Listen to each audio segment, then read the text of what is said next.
పోలీసులు ఏదో చేస్తాం మేడం, మేము కంపల్సరీగా న్యాయం చేస్తాము, ఇన్వెస్టిగేషన్ చేస్తున్నామని చెప్పి అంటున్నారు. కాబట్టి కూడా నేను వెయిట్ చేస్తా. చట్టం తన పని తను చేసుకొని పోతుంది. చూస్తాను ఎంతవరకు ఆ పని అవుతుందో. ఎందుకంటే వాళ్ళు చేయకపోతే మాత్రము తప్పకుండా ఆ వ్యక్తికి కావచ్చు, మాకు కావచ్చు, న్యాయం జరిగేలాగా మేమే చేసుకోవడం జరుగుతుంది. ఎందుకంటే ఈ విధంగా నంద్యాలలో రౌడీలుగా గూండాలుగా తిరిగే చిల్లర బ్యాచ్ అంతా ఆళ్ళగడ్డకు వచ్చి రౌడీజం చేస్తామంటే ఇక్కడ చూస్తూ కూర్చున్న వాళ్ళు ఎవడూ లేడు. అసలు నంద్యాల బ్యాచ్ వచ్చి ఆళ్ళగడ్డలో రౌడీజం చేస్తుంది. నంద్యాలలో రౌడీ షీటర్లు, నంద్యాలలో కాంట్రాక్ట్ మర్డర్లు రేపు పొద్దున మా మీద చేసినారు. రేపు పొద్దున ఇదే వైసీపీ నాయకులు ఎవరైనా వైశాస్ని బెదిరించాలంటే వీళ్ళని వాడుకోరా? ఎవరైనా ల్యాండ్ కబ్జా చేయాలనుకుంటే వీళ్ళని వాడుకోరా? రౌడీలను గుండాలను తీసుకొచ్చి రాజకీయం చేస్తున్నారా? గాడిదలు కాస్తున్నారా? ఈరోజు మాకు నీతులు చెప్తున్నాడు ఇక్కడ ఉన్న గంగుల ప్రభాకర్ రెడ్డి గారు. ఖండిస్తున్నాడంట. దేనికి ఖండిస్తున్నారు? దగ్గరుండి మీ వైసీపీలో ఉన్న, మీ పార్టీలో ఉన్న వ్యక్తి అదే నంద్యాల బ్యాచ్ని తీసుకుపోయి కొత్తపల్లిలో law and order problem create చేయాలని చెప్పి చూస్తున్నారు.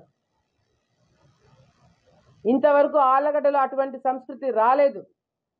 మీరు చేసే అరాచకాల వల్ల ఈరోజు కాంట్రాక్ట్ మర్డర్లను తీసుకొచ్చి ఇక్కడ రౌడీజం చేస్తున్నారు. నేను ఎటువంటి పోలీస్ డిపార్ట్మెంట్ వాళ్ళ మీద పెట్టట్లేదు, నేను పెట్టను. అసలు కంప్లైంటే వద్దని చెప్పిన నేను డిఎస్పీ గారికి. నిన్న రాత్రి సిఐ వాళ్ళందరూ మొన్న రాత్రి మా ఇంటికాడికి వస్తే అసలు మేము కంప్లైంట్ ఇవ్వదలుచుకోలేము, మాకు వద్దు కంప్లైంట్, మేము ఇవ్వదలుచుకోలేము, మాకు నమ్మకం లేదు, పోలీస్ డిపార్ట్మెంట్ పైన కానీ వ్యవస్థ పైన మాకు నమ్మకం లేదు, మాకు ఎట్లా న్యాయం చేయించుకోవాలనే మేమే చూసుకుంటామని చెప్పి చెప్పడం జరిగింది. లా అండ్ ఆర్డర్ ప్రాబ్లం రేపు పొద్దున ఇంకెవరికైనా జరగచ్చు అని చెప్పి అంటే అప్పుడు కంప్లైంట్ ఇవ్వడం జరిగింది. అసలైతే కంప్లైంట్ కూడా నేను ఇవ్వదలుచుకోలేదు మా తరపు నుంచి. మా వాళ్ళకు కూడా చెప్పిన కంప్లైంట్ ఇవ్వడం వేస్ట్ అని. రౌడీజం కాదు ఇది, ఫ్యాక్షనిజం కాదు ఇది. కాంట్రాక్ట్ మర్డర్ని తీసుకొచ్చి అటాక్ చేపిస్తారా? మళ్ళీ ఆయన ప్రెస్ మీట్ పెట్టి అంతవరకు ప్రెస్ మీట్ పెట్టలేదు, ప్రభాకర్ రెడ్డి గారు అంతవరకు ప్రెస్ మీట్ పెట్టలేదు. ఎక్కడ వైసీపీ నాయకుల పేర్లు బయటకు వస్తాయని చెప్పేసి ఈయన ప్రెస్ మీట్ పెట్టి నేను బౌన్సర్లను తెప్పించుకున్నానంట.